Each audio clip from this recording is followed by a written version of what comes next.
J'avais toujours cru que même pour devenir l'ennemi de sa propre mère, il devait exister une certaine décence, un minimum de compassion. J'avais pensé que si un jour mon fils me chassait de la maison où je lui avais donné la vie, de ce foyer que j'avais bâti de mes mains il y a 25 ans, il me regarderait au moins dans les yeux, inventerait un mensonge, une excuse quelconque au moment de me mettre dehors avec une simple valise. Mais ce jour-là, mon fils Sébastien ne me dit ni mensonge, ni prétexte. Il referma simplement la porte d'un geste froid, impénétrable. Et moi, alors que j'étais jetée dehors par ce même fils pour lequel je m'étais sacrifiée toute une vie, je compris qu'en me retournant, ce n'était pas une grande existence que je laissais derrière moi, mais les décombres d'une immense illusion, que la pâte que j'avais autrefois pétrie de mes propres mains ait pris la forme la plus cruelle et la plus glacée pour tenter de m'effacer de la vie, n'éveilla en moi ni cris, ni larmes, seulement ce silence tranchant, glacial, qui descendait jusqu'au plus profond de mon âme et remettait en question chaque souvenir, chaque sacrifice. Car ce jour-là, je sentis avec une douloureuse clarté que ce n'était pas ma vie qui touchait à sa fin, mais que commençait à peine ma véritable épreuve, la nécessité d'affronter la vérité.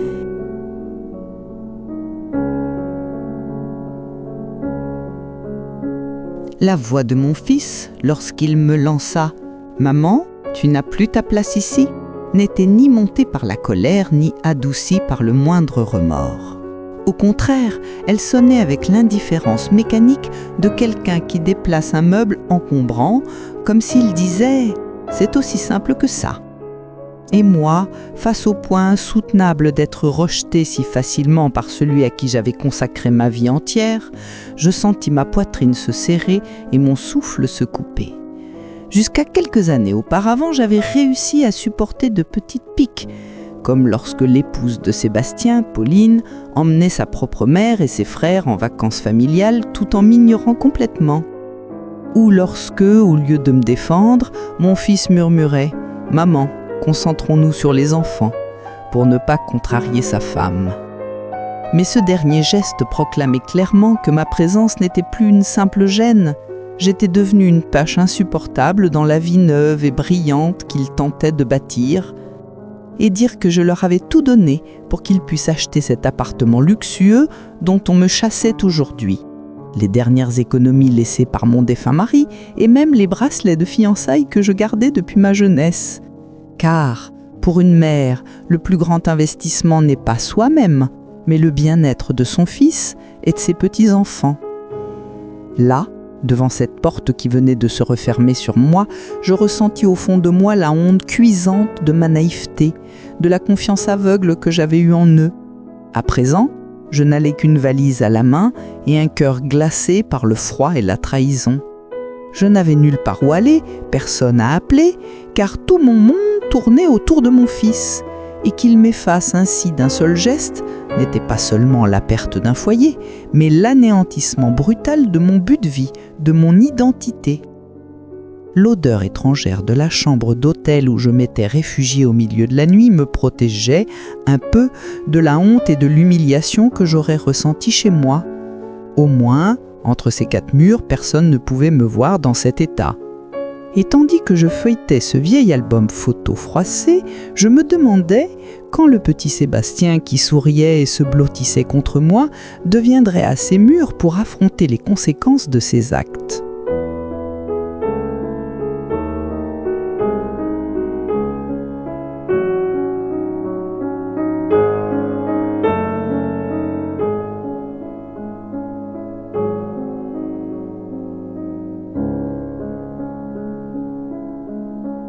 Dans cette solitude et ce désarroi, la tempête émotionnelle commença peu à peu à s'apaiser, laissant place à une pensée froide, presque analytique. Je savais qu'une femme comme moi, financièrement indépendante, et en plus celle qui avait payé l'appartement, ne pouvait pas être mise dehors aussi facilement, sauf si le titre de propriété n'était pas à mon nom. Et cette simple logique fit en moi une terrible suspicion. Je me rappelais comment Sébastien et Pauline m'avaient convaincu de leur remettre l'argent. « Maman, c'est juste pour la sécurité, ne t'en fais pas. » Et comment, en leur faisant une confiance aveugle, je leur avais tout donné sans mettre la propriété à mon nom. Était-ce un investissement d'amour pur, de cette dévotion aveugle qu'une mère seule connaît? Ou n'était-ce rien d'autre qu'une escroquerie, la même qui me laissait maintenant seule dans cette chambre glacée? C'est alors que, à travers la cloison trop fine de l'hôtel, j'entendis le son lointain d'un téléviseur. Ce ne fut pas la voix qui attira mon attention, mais la mélodie de fond, je la reconnus immédiatement, celle sur laquelle Sébastien et moi avions dansé à son mariage. Cette coïncidence me parut comme un avertissement, un murmure étrange, disant « La vérité est juste là, tout près », comme si le destin me poussait doucement à ne pas rester une victime, mais à me relever. Alors que mes yeux parcouraient les relevés bancaires retraçant l'argent que j'avais donné à Sébastien des années auparavant, puis les documents du cadastre relatifs à l'appartement, je sentis mes émotions s'effacer pour laisser place à une logique froide et implacable, celle d'un comptable qui ne voit que les chiffres. Car cette affaire n'était plus la trahison d'un fils, elle était devenue un simple, répugnant et parfaitement juridique cas de détournement de biens. Et je compris que mes meilleures preuves dans cette bataille n'étaient plus les blessures de mon cœur, mais les dates et les montants inscrits devant moi. Lorsque je lus noir sur blanc que l'appartement n'était pas enregistré au nom de Sébastien et Pauline conjointement, mais uniquement au nom de Pauline et de sa mère, une crampe me transperça le ventre. Cela signifiait que la trahison ne se limitait pas à m'écarter. J'étais tombée dans un piège financier calculé depuis des années, planifié avec une cruauté glaciale. Réaliser que la signature de mon fils lors du transfert de propriété n'avait pas pour but de protéger mes biens, mais de consolider son mariage, effaça en moi le dernier fragment de tendresse maternelle. Mon propre fils avait privilégié la famille de sa femme au détriment de la sienne, construisant le pouvoir de m'expulser grâce à l'argent que je lui avais donné pleine de confiance. Ce soir-là, je compris que je n'avais pas seulement perdu mon foyer, j'avais perdu toute foi en l'intégrité et en la morale de mon fils. L'acte de propriété n'était plus, pour moi, un simple document. C'était la preuve juridique d'une trahison qui avait brisé le cœur d'une mère et l'avait laissée démunie. Après avoir vu cette vérité, je décidai que cette guerre ne serait pas une vengeance, mais la reconquête de ma dignité et de tous les sacrifices qu'on m'avait volés. Le visage de la jeune avocate, la fille de mon ancienne voisine, alors qu'elle examinait les documents, reflétait exactement le chaos intérieur que je portais en moi, de la stupeur, de l'indignation, du dégoût.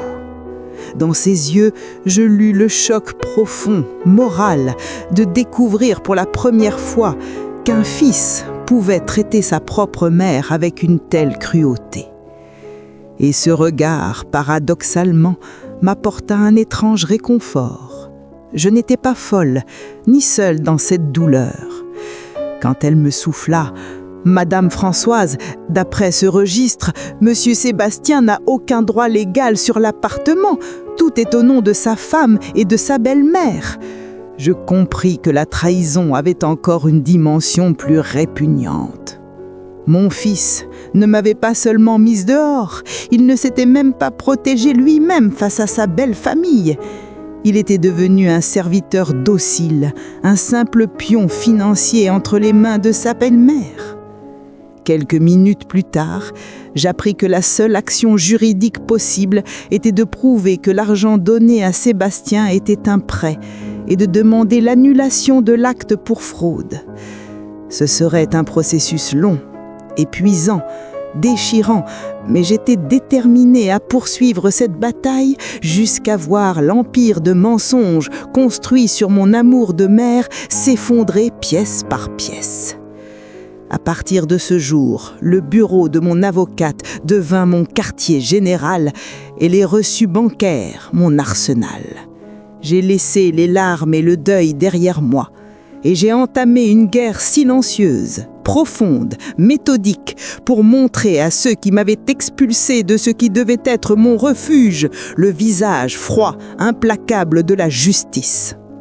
Pendant que nos préparatifs juridiques avançaient lentement, au rythme pesant de la bureaucratie, et malgré les avertissements répétés de mon avocate, ne vous laissez surtout pas entraîner dans une confrontation émotionnelle. Ici, tout doit être prouvé. Je ne pus m'empêcher d'éprouver un désir irrépressible, voir de mes propres yeux comment vivaient ceux qui m'avaient chassé de chez moi. Ce n'était pas une soif de vengeance, mais une faim désespérée de comprendre le prix réel de leur tranquillité. Depuis la banquette arrière de la voiture, j'aperçus Sébastien passer devant l'immeuble où autrefois j'avais trouvé la paix. Son visage fatigué, dépourvu de la moindre trace de regret, fut pour moi comme un bloc de glace planté dans la poitrine. Il semblait avoir oublié jusqu'à l'existence de la mère qu'il avait laissée derrière cette porte close, poursuivant sa vie comme si rien ne s'était produit. Un peu plus tard, je vis sortir la mère de Pauline, la véritable propriétaire de l'appartement acheté avec mon argent, monter dans sa voiture de luxe et partir avec mes petits-enfants. Voir ces enfants que j'avais nourris, aimés, élevés, grandir désormais sous la protection de ceux qui m'avaient jeté à la rue et prospérer grâce à l'argent que moi, leur grand-mère, avait remis, fut le coup le plus douloureux que mon cœur ait jamais reçu. Alors je compris que mon combat ne se limitait pas à récupérer l'acte de propriété. Il s'agissait aussi de reconquérir mon rôle, mon identité. Voir comment ces femmes avaient bâti une paix mensongère sur les ruines de ma vie, brillant d'un éclat dégoûtant grâce aux miettes de mes sacrifices, transforma enfin ma colère en quelque chose de concret. Comme l'avait dit mon avocate, ce n'était plus une affaire de sentiments, mais une quête réelle, tangible, de justice. Quand je signais la plainte, de ma main, avec mon nom, celui de la femme qu'on avait mise dehors, mais qui se relevait pour réclamer ce qui lui appartenait, je sentis qu'une partie du poids que je portais depuis des années se transférait enfin sur cette page. Cette signature n'était pas un cri, ni une supplique. C'était la déclaration officielle que je répondrais désormais avec la froideur de la loi. Mon avocate me prévint qu'une fois l'assignation arrivée à leur porte, Sébastien et Pauline seraient pris de panique et qu'ils tenteraient probablement de me contacter. Mais je savais qu'en cette guerre, la première parole ne devait pas venir d'eux, mais de la justice. Après tout ce qu'ils m'avaient fait subir, il n'était pas question d'écouter leur peur avant d'avoir savouré le premier impact de cette justice silencieuse que moi-même avais déclenchée. Ce temps d'attente ne fut pas pour moi une torture, il devint une purification. Chaque appel manqué, chaque notification était la preuve que la tranquillité artificielle qu'ils avaient construite commençait à se fissurer. Leur édifice infait vacillait pour la première fois. Et dans ce silence, sans avoir besoin d'entendre leur voix affolée, je sentais leur peur. J'imaginais le moment précis où ils comprendraient que leur mère, la femme qu'ils avaient jetée de chez elle, devenait soudain une adversaire légale et que l'appartement bâti sur mon argent était en danger. Et je sus que ma seule réponse devait être exactement celle qu'ils m'avaient offerte ce jour-là devant la porte. Silence, froid et un refus absolu. En écoutant, avec l'autorisation de mon avocate, ce premier enregistrement audio, je n'entendis plus la voix froide du fils qui m'avait un jour claqué la porte au visage. La voix de Sébastien ressemblait désormais à celle d'un homme d'affaires acculé, pris de panique. « Maman, c'est quoi cette histoire d'avocate? Arrête tes bêtises, qu'est-ce que tu cherches à faire ?» Et dans ce ton agressif, je perçus clairement la peur viscérale qu'avait mon fils, celle de perdre son prestige aux yeux de la famille de sa femme. J'entendis aussi la voix de Pauline, aiguë, désordonnée, pleine d'insultes à mon égard. « Cette vieille ne pourra jamais prouver quoi que ce soit. On dira que c'était un prêt. » Ce moment n'ouvrit en moi aucune blessure émotionnelle. Il devint au contraire une preuve juridique de leur culpabilité et de leur faiblesse. Il ne m'affaiblissait plus en tant que mère. Il me rendait plus forte en tant que plaignante. Mon avocate me rappela une fois de plus que ce genre d'explosion émotionnelle jouerait pontreux devant le juge, alors que ma force serait de rester silencieuse et de ne me concentrer que sur les relevés bancaires et les témoignages. Cela m'était étonnamment facile. Mon amour pour eux s'était éteint, remplacé par la dure clarté de la vérité. En quittant son cabinet ce jour-là, je sentis que la douleur de ma blessure profonde se transformait lentement en une détermination glacée et inébranlable. Quelle que soit leur stratégie, mon objectif n'était pas de les détruire, mais de récupérer mon honneur volé et l'argent que je leur avais donné, et de leur prouver que leur mère n'était pas une marionnette, mais une forteresse de justice. Mon avocate avait également analysé les mouvements du compte de la mère de Pauline, au cas où il prétendrait que l'argent que j'avais remis à Sébastien n'était pas un prêt, mais un don. Ce que je vis sur l'écran me coupa le souffle. Immédiatement après que la propriété fut transférée à son nom, la mère de Pauline avait envoyé presque la moitié de l'argent que j'avais fourni au compte de ses propres frères et sœurs. Ce n'était pas un simple transfert, c'était une preuve de trahison organisée, méthodique, délibérée. Cette découverte renforçait notre argument de dilapidation frauduleuse de biens, car la mère de Pauline avait acheté l'appartement avec mon argent, sécurisé l'acte à son nom, puis dispersé les fonds au sein de sa propre famille pour effacer les traces.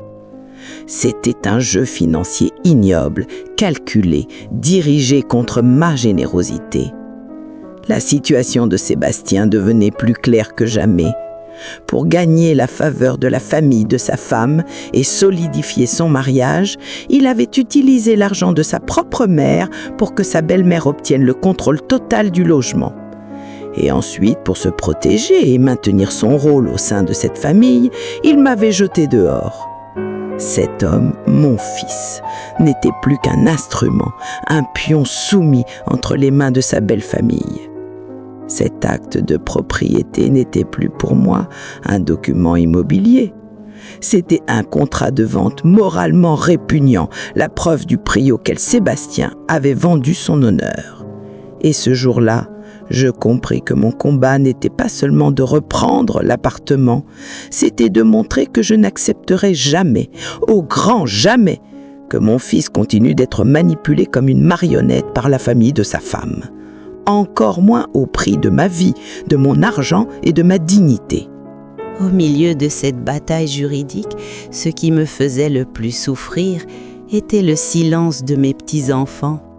La dernière fois que je les avais vus, ils s'étaient accrochés à moi de toute leur force, comme pour empêcher que je disparaisse. Et maintenant, malgré la cruauté qu'avaient montrée leurs parents, je n'avais reçu ni un appel, ni un message. Cela me transperçait le cœur. Je compris alors que les enfants avaient été obligés d'interrompre tout contact avec moi sous la surveillance stricte de leurs parents. Ce silence n'était pas seulement une exclusion physique. Pauline et Sébastien tentaient de me voler en silence l'amour que mes petits-enfants me portaient. Mon avocate m'avertit que mêler les enfants au procès ne ferait que les blesser davantage sur le plan émotionnel. Pour une grand-mère, c'était la décision la plus difficile. Mon amour pour eux se dressait entre moi et ma quête de justice. Mais j'ai su immédiatement que je devais préserver leur innocence de cette guerre immonde. J'ai décidé alors de transformer mon amour en preuve silencieuse de quelque chose qu'aucun parent ne pourrait jamais acheter, le lien véritable entre nous. Ils pouvaient prendre mon argent, ils pouvaient prendre ma maison, mais jamais il ne pourrait arracher la place que j'occupais dans le cœur de mes petits-enfants. La proposition officielle de conciliation envoyée par l'avocate de Pauline fut le signe que la panique avait atteint son comble chez eux. On m'offrait la moitié de la somme que j'avais confiée à Sébastien, à condition que j'abandonne toutes mes poursuites et renonce à toute réclamation contre lui. Pour moi, c'était à la fois une insulte et l'aveu clair de leur culpabilité. Mon avocate me dit doucement « Madame Françoise, cela pourrait être une sortie rapide. » Mais en regardant ce document, une colère profonde, ancienne, monta en moi. Je savais que cette affaire n'était pas une question d'argent. C'était le prix de l'humiliation qu'il m'avait infligée, de l'exploitation de mon amour de mère, de l'écrasement de ma dignité. Accepter la moitié équivaudrait à accepter la défaite. « Je ne veux pas une demi-honte, répondis-je, je veux une justice entière. » Il devait payer le prix de l'arrogance et du froid mépris avec lequel il m'avait laissé sur le palier. Et ce prix n'était pas seulement de rendre l'argent, c'était aussi que l'acte frauduleux retourne à son véritable propriétaire. Quand mon avocate déchira l'offre d'accord, je sentis le dernier nœud dans ma poitrine se défaire. À présent, il n'y avait plus de retour possible. Cette guerre se terminerait devant le tribunal. La vérité serait exposée entièrement devant le juge. Et Sébastien devrait répondre enfin de comment il avait sacrifié sa propre mère pour gagner la faveur de la famille de sa femme. Dans le couloir du palais de justice, j'eus l'impression de remonter le temps. Je n'avançais plus vers le Sébastien froid qui m'avait jeté dehors ce jour-là, mais vers des inconnus portant sur le visage un masque grotesque de honte et de peur. La mère de Pauline, parée de ses vêtements luxueux qu'elle avait pu s'offrir autrefois grâce à mon argent, me lançait un regard de mépris, tandis que moi, je restais droite, enveloppée dans la simplicité tranquille de mon propre honneur. Je surpris le regard fuyant de Sébastien. À cet instant, je compris que ce qu'il redoutait le plus n'était pas de perdre de l'argent, mais que la trahison qu'il avait infligée à sa propre mère soit exposée devant le juge. Pour prouver sa loyauté envers la famille de sa femme, il avait fait de moi l'élément central d'une opération frauduleuse. Et désormais, il allait devoir affronter les conséquences juridiques de cet acte. Quand la mère de Pauline me regarda de nouveau, je vis dans ses yeux un profond dédain, comme si j'étais une vieille femme dont il fallait se débarrasser discrètement après lui avoir offert l'appartement. Mais je compris à cet instant, une fois encore, que l'injustice faite à une mère revient toujours et jamais sous la forme d'argent. Elle en revient sous la forme d'une force inébranlable. En franchissant la porte de la salle d'audience, je laissais derrière moi le dernier fragment de tendresse maternelle. Je n'étais plus sa mère, j'étais la partie civile. L'homme qu'elle avait laissé tomber au seuil de sa propre maison serait désormais jugé pour sa trahison. Dans le box des témoins, la posture crispée de Pauline et les réponses contradictoires qu'elle donnait aux questions du juge furent pour moi les premiers signes évidents de la victoire. Lorsqu'elle déclara « Madame Françoise nous a prêté l'argent, nous devions le rembourser dans l'année », mon avocate l'a pris dans un filet serré de questions précises, date du prêt, taux d'intérêt, existence d'un contrat signé. Pauline s'effondra sous le poids de ces incohérences. La manière dont elle cherchait désespérément les yeux de Sébastien, comme pour qu'elle lui vienne en aide, fut pour moi un spectacle pitoyable. Et je vis dans le regard de mon fils la réalisation brutale de ce qu'il était devenu aux yeux de sa femme et de sa belle famille. Un symbole de faiblesse, un homme sacrifiant sa mère pour un amour qui n'avait rien d'authentique. Quand mon avocate présenta au juge le tableau qui montrait comment la mère de Pauline avait transféré une partie des fonds vers ses propres proches juste après avoir reçu le titre de propriété, le visage de Pauline devint livide. Elle comprit alors que mon argent n'avait jamais été un prêt. Il avait été un outil pour s'emparer au plus vite de l'appartement. Le regard plein de rage et de détresse qu'elle me lança fut pour moi un défi.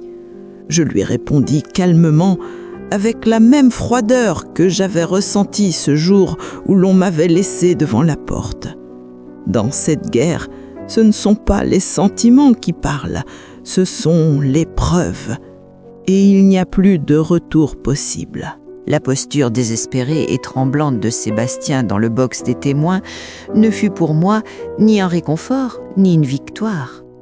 C'était, au contraire, une douleur lourde et amère. Voir l'homme qui, sous la pression de sa femme et de sa belle famille, avait jeté sa propre mère à la rue, se transformait maintenant en une silhouette pathétique, prisonnière de ses propres mensonges.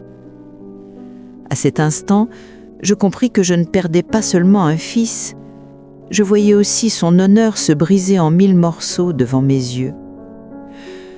Quand mon avocate lui posa la question la plus décisive, « Saviez-vous, en mettant votre mère dehors, que l'acte de propriété n'était au nom ni de vous, ni de votre famille ?» Le souffle de Sébastien se coupa net. Le profond silence qui envahit la salle résonna comme un aveu juridique, l'aveu d'un homme pris dans son propre piège. Je voyais, avec une lucidité déchirante, combien mon fils avait été faible et docile, au point de devenir un pion entre les mains de la famille de Pauline, sacrifiant sa mère pour sauver son mariage.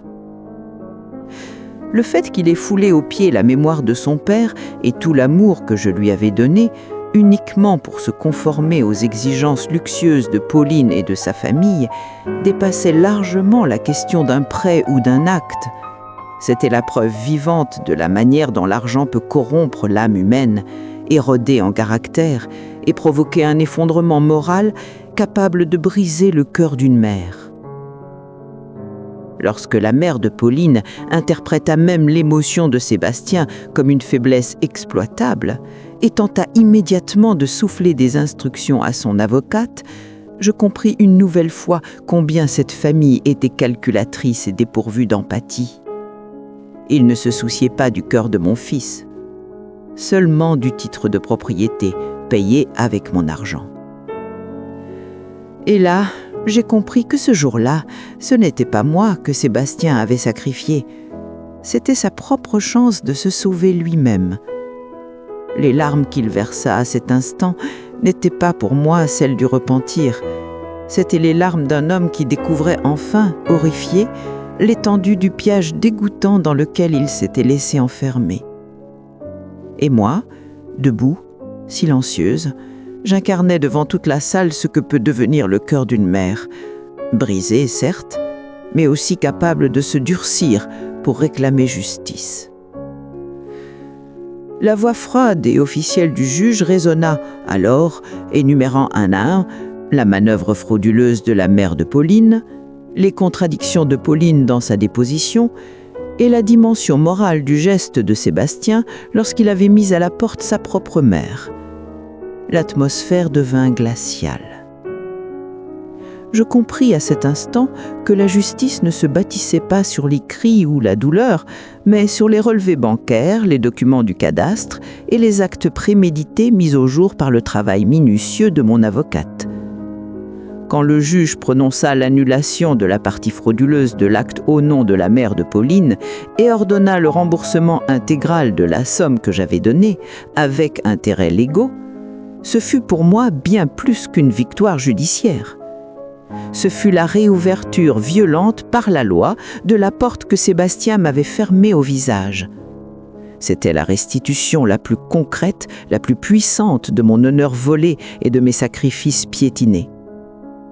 Les visages décomposés de Pauline et de sa mère, mélange d'effroi et de colère, furent pour moi une satisfaction profonde. Elle m'avait imaginée faible, silencieuse, soumise. Mais je leur avais prouvé qu'une injustice envers une mère ne se paie pas seulement en douleur, elle se paie aussi en conséquences financières froides et inévitables. En quittant la salle d'audience, je sentis le regard de Sébastien se poser sur moi. Il n'y avait ni haine, ni amour, seulement une défaite totale et un remords écrasant. Et je sus alors que je ne venais pas pour le pardonner. Je venais pour qu'il fasse face enfin à la vérité de ses propres actes. Et cette vérité serait sa seule rédemption. Ce jour-là, la partie la plus douloureuse de mon chemin s'acheva. Mais je savais déjà qu'avec l'argent récupéré, un nouveau chapitre m'attendait. Un chapitre qui financerait non seulement un nouveau départ, mais aussi la redécouverte de ma propre valeur. Lorsque je vis sur le reçu bancaire ces montants vertigineux, la somme qui représentait des années de labeur et surtout l'honneur que la justice m'avait enfin rendu, je ne ressentis ni cri de joie, ni souffle de vengeance, seulement une paix profonde mêlée à une fatigue ancienne. Je savais que cet argent ne me rendrait jamais le temps ni l'amour qu'on m'avait arraché, mais qu'il devenait désormais l'unique outil concret pour bâtir un nouveau départ. Je dis alors à mon avocate, « Cet argent ne servira pas à retrouver mon ancien foyer. Cet appartement est enseveli sous les mensonges que la famille de la femme de Sébastien y a construits. Je ne vivrai pas parmi ces ruines. Cet argent servira à bâtir de mes propres mains un nouveau foyer digne de la mémoire de mon mari André. » Ce n'était pas seulement une décision immobilière, c'était une déclaration d'indépendance émotionnelle. En quittant la banque ce jour-là, tout était clair dans mon esprit. J'allais acheter un petit appartement dans la ville côtière où j'avais passé mon enfance. Un endroit simple mais chaleureux, qui ne porterait que mon nom et reflèterait mes choix. Un refuge où les mensonges de Sébastien ne pourraient plus m'atteindre. Un lieu où même mes petits-enfants ne viendraient que si je le permettais. Pendant des années, j'avais cru que le bonheur dépendait d'une famille, d'un nom, d'une adresse. Mais ce jour-là, dans la salle d'audience comme sur ce reçu, j'appris la plus grande des leçons. Le vrai bonheur dépend du respect que l'on se porte à soi-même.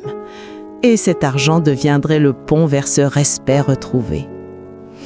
Cette somme récupérée devint pour moi un monument intérieur, un symbole de victoire. La manière la plus claire de dire « Vous ne pouvez pas me chasser de ma propre vie ». Et une sérénité froide mais juste m'envahit à l'idée que ceux qui m'avaient volé cet appartement devraient désormais regarder de loin mon renouveau, tout en vivant parmi les ruines du désordre qu'ils avaient eux-mêmes provoqué et la honte que leur propre fils portait désormais. Quand j'éteins entre mes doigts la clé de mon nouvel appartement, je compris que je n'ouvrais pas seulement une porte, j'ouvrais ma liberté. Ce petit logement face à la mer était pour moi un symbole, un endroit où les mensonges de Sébastien et Pauline n'auraient aucun écho. C'était un début solitaire, certes, mais noble. Ma nouvelle voisine, Madame Émilie, m'accueillit avec un sourire sincère et une hospitalité simple. Cette chaleur humaine que la famille de Sébastien m'avait refusée pendant tant d'années. Ce n'était pas seulement une gentillesse, c'était une preuve que la bonté désintéressée existait encore dans ce monde. Lorsque j'accrochai au mur la photo souriante de mon défunt mari André, je lui fis une promesse silencieuse.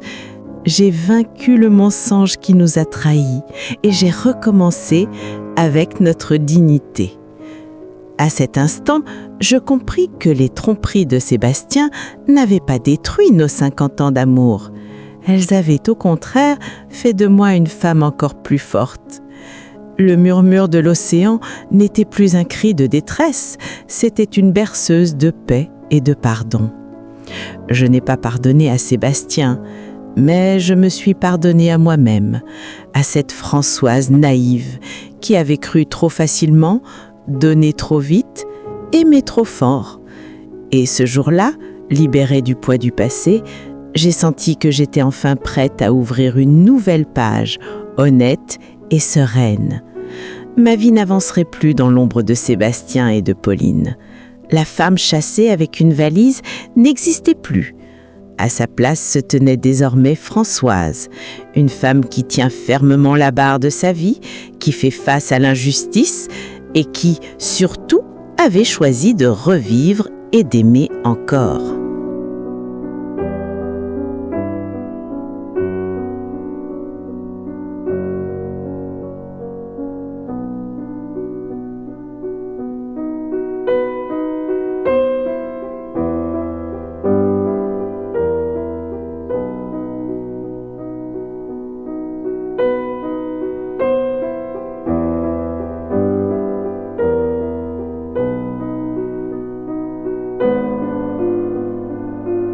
Le jour où l'on frappa à ma porte ne fut pas pour moi une déclaration de guerre, mais l'accomplissement inattendu du désir le plus profond de mon cœur.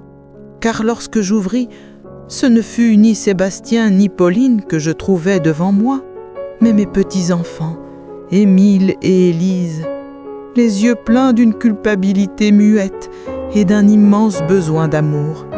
Leur présence dépassait de loin la victoire obtenue au tribunal. Leur affection était l'unique héritage que jamais l'argent ne pourrait acheter. Leurs bras tremblants autour de mon cou et les larmes qui brillaient dans leurs yeux me révélèrent que, malgré la cruauté de leurs parents, rien, ni les mensonges ni les interdictions, n'avaient réussi à détruire l'amour et la fidélité qu'ils me portaient. Ils avaient dû se taire, se contenir, obéir, mais le lien du cœur, lui, n'avait jamais cédé. Quand mon avocate m'apprit que leur venue n'était pas une manipulation, mais le fruit de leur propre volonté, la dernière inquiétude de grand-mère qui subsistait en moi disparut. Ce n'était pas une simple visite, c'était leur révolte silencieuse, leur refus instinctif de cautionner l'injustice commise contre moi. Assise avec eux sur le balcon de mon appartement tourné vers la mer, je compris que leur innocence était le plus puissant des baumes, celui qui lavait tous les mensonges de Sébastien et de Pauline. À cet instant, j'avais détruit leur mur de tromperie, mais surtout, j'avais renforcé pour toujours le lien authentique entre mes petits-enfants et moi. Je compris alors que ma véritable victoire ne se trouvait pas au palais de justice, mais dans le cœur de mes petits-enfants. Leur amour valait 1000 fois plus que l'argent recouvré ou que le titre de propriété. Quelques jours après leur visite, mon téléphone sonna. Voir apparaître le nom de Sébastien ne me surprit ni m'irrita. C'était un moment prévisible, inévitable. Je savais qu'il n'appellerait que lorsqu'il serait acculé par la loi et mis sous pression par la famille de Pauline, et j'étais prête à entendre sa voix tremblante d'un fou repentir. Sa voix, lorsqu'il parla, était brisée, épuisée. « Maman, je regrette tellement. Tout était l'idée de Pauline et de sa mère. » Il cherchait des excuses désespérément. Je répondis calmement. « Sébastien, tout a été prouvé devant le juge. Tu m'as mise à la rue en sachant pertinemment que l'acte était frauduleux. » Cette vérité glaciale fit voler en éclats son masque de pseudo-regret. Il me dit vouloir reconstruire une relation et continuer à partager mes petits-enfants avec moi. Mais je lui dis clairement, la confiance que j'avais en toi et en ta femme s'est brisée sous les décisions du tribunal et sous les mouvements bancaires. Tu as sacrifié le respect que tu dois à ta mère pour plaire à la famille de ta femme. Et cela, Ce n'est pas une erreur, c'est une trahison. Lorsqu'il osa demander « Maman, que dois-je faire pour que tu me pardonnes ?» Ce fut pour moi la plus grande des offenses. Le pardon, Sébastien, ne vient pas d'un acte, mais d'une sincérité profonde et honorable, et tu en es très loin. Je lui expliquai que désormais, je me consacrerais à ma propre vie et que notre relation n'existerait plus qu'au nom de Émile et Élise, et rien d'autre. En raccrochant, je ne ressentis ni triomphe ni haine, seulement une immense lassitude et la paix douloureuse de savoir que mon propre fils n'était plus un homme digne de l'amour d'une mère. Je ne choisis pas de le pardonner, je choisis ma liberté retrouvée, je choisis ma vie.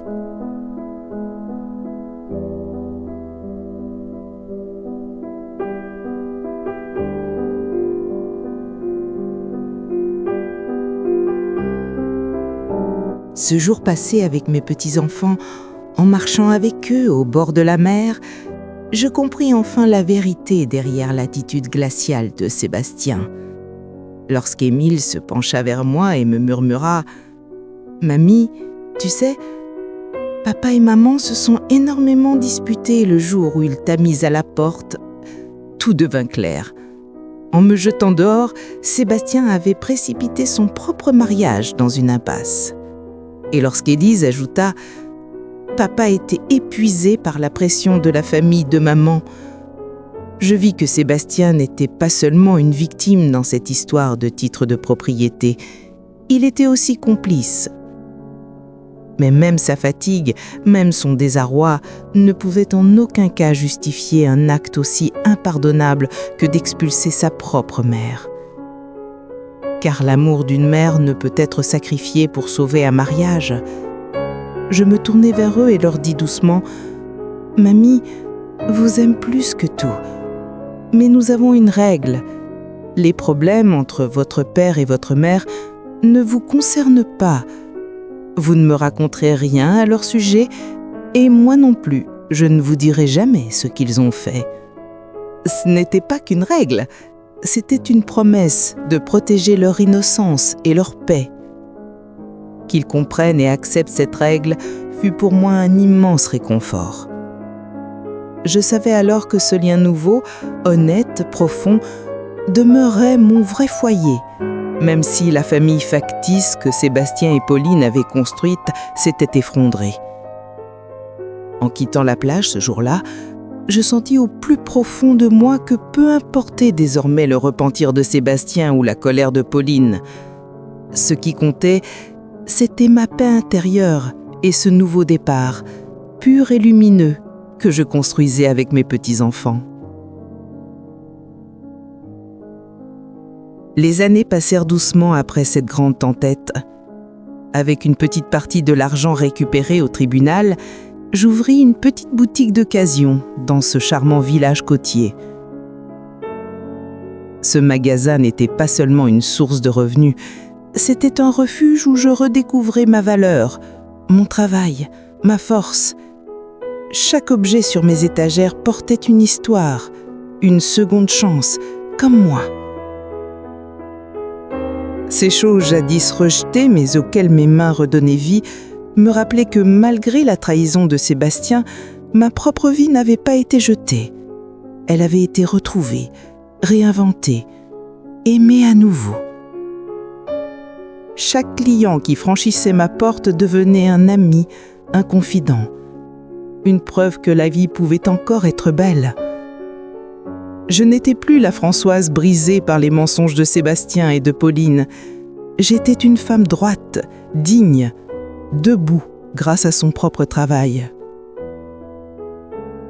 Les habitants du village me rendaient ce que la famille de Sébastien m'avait refusé, du respect, celui qui ne s'achète pas. La sérénité d'avoir repris le contrôle de ma vie devint ma plus grande richesse. Mon agenda ne contenait plus le titre frauduleux de Sébastien, ni la colère de Pauline. Il était rempli de nouveaux voyages, de nouvelles formations, de nouvelles amitiés. Et c'est alors que je compris, en me jetant dehors, Sébastien ne m'avait pas détruite. Il m'avait poussée vers ma véritable vie. Je n'étais plus la femme abandonnée ce soir-là. J'étais Françoise, celle qui bâtissait de ses propres mains son second printemps et qui brillait désormais non sous la lumière des autres, mais sous son propre soleil.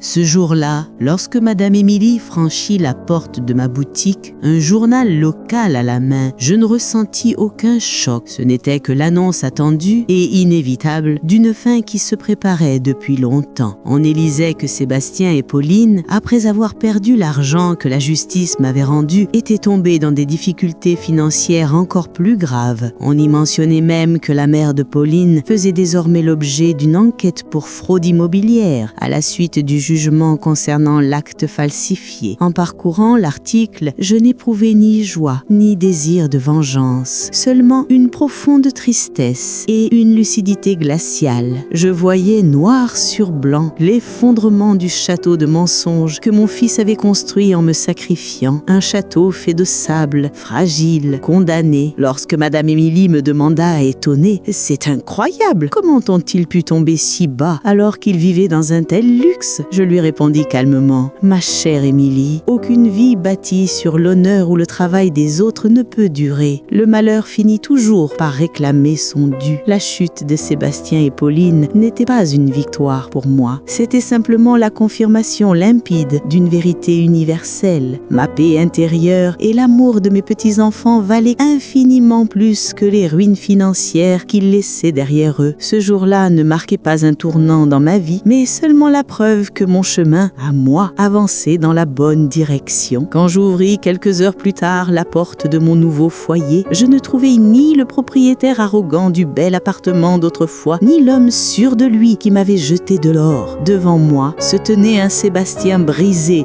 écrasé par ses propres mensonges et par l'emprise de la famille de sa femme. Et sa détresse ne m'inspirait ni colère ni pitié, seulement une profonde peine et une compréhension douloureuse de la manière dont il avait sacrifié sa vie pour un mirage. Il m'expliqua que le jour où ils avaient perdu l'acte, la famille de Pauline l'avait immédiatement rejeté et qu'il avait été expulsé de ce même appartement qu'il m'avait arraché. Je lui répondis alors, « Mon fils, tu n'as pas perdu cet appartement le jour du jugement, tu as perdu tout le jour où tu as perdu ton honneur et l'amour de ta mère. C'est ce jour-là que tout a été écroulé pour toi. » Ces mots le frappèrent en plein visage. Je vis l'horreur et la prise de conscience remonter en lui comme un frisson de vérité. Il tenta des excuses, tardives mais sincères. Je lui répondis simplement, « Le pardon ne se trouve pas en moi, Sébastien. Il se trouve uniquement dans ta conscience. Car ce n'est pas moi que tu dois affronter désormais, mais toi-même. Je n'étais pas là pour le juger, mais il devrait vivre pour toujours avec la sentence que ses propres actes lui ont imposée. Lorsqu'il s'assit dans mon salon et but un simple verre d'eau, je compris quelque chose d'essentiel. Sa présence n'était pas une menace, mais la preuve éclatante que ma vie suivait la bonne voie. Il réalisait enfin qu'en me jetant dehors, il avait détruit le seul refuge qu'il aurait pu retrouver un jour, le cœur de sa mère. Et lorsque je refermai la porte derrière lui, je ne sentis ni victoire, ni colère, seulement une fatigue immense et la paix amère de savoir que mon fils devait pour la première fois affronter le poids entier de ses erreurs. En racontant à mes petits-enfants l'histoire de ma jeunesse, ces années de lutte difficiles mais dignes, je leur enseignais silencieusement ce que vaut l'amour d'une mère, ce que vaut l'honneur. Je ne leur transmis pas le récit de leur père, mais celui de leur grand-mère, car je voulais être dans leur vie non pas une figure liée à l'argent, mais une présence d'amour, de vérité et de force. Ce jour-là, je compris que j'étais enfin devenu l'auteur de ma propre histoire. Je n'étais plus cette femme fragile, manipulée par la famille de la femme de Sébastien. J'étais une femme debout, forte, digne, soutenue par son propre travail. C'était là pour moi le plus précieux des héritages. Je n'étais plus la femme qu'on avait jetée dehors, j'étais Françoise, celle qui reconstruisait de ses propres mains son second printemps, celle qui brillait désormais sous sa propre lumière et non sous celle des autres. J'avais retrouvé ma vie malgré les mensonges de Sébastien et de Pauline, et c'était là ma plus grande victoire.